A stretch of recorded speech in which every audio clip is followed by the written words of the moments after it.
У него нет коронавируса, как и нет других болезней. Бояться не стоит. Жертвенные животные давно прошли ветконтроль. Сейчас они ждут покупателей. В сезон Курбана такие площадки с загоном скота появляются почти во всех селениях. Только выкаживая их более 10. Удобные подъезды без создания помех движению проезжей части. Поручение главы республики, правительства, ГАР, ему отвести детей в школу.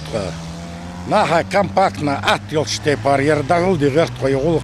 Местные малефисента, белые, черные, коричневые и никакого расизма, все они пойдут под нож. Цены на барашек в этом году лавируют от 10 до 15 тысяч рублей. Продавцы, как и положено, в масках, и пить ситуация иначе не позволяет.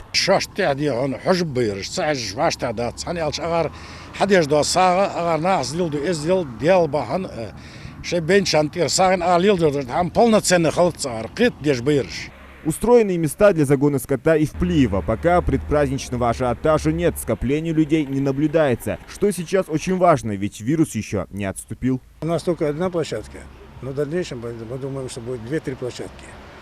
И проезжей части, чтобы не мешали, будем отведенные места ставить.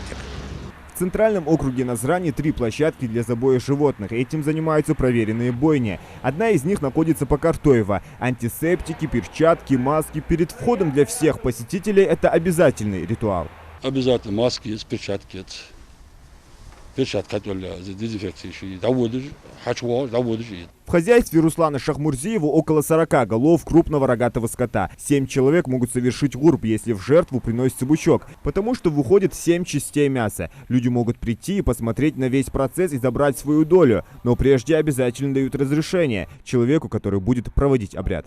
От 8 до 15 тысяч, да, каждый.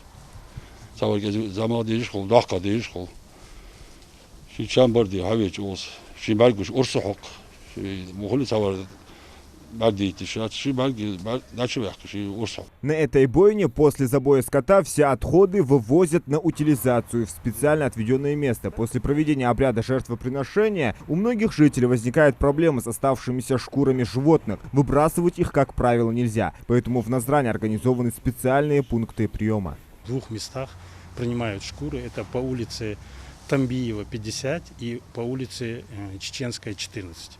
Вот там хозяин этих заведений просит, чтобы все люди приходили к нему и сдавали шкуры.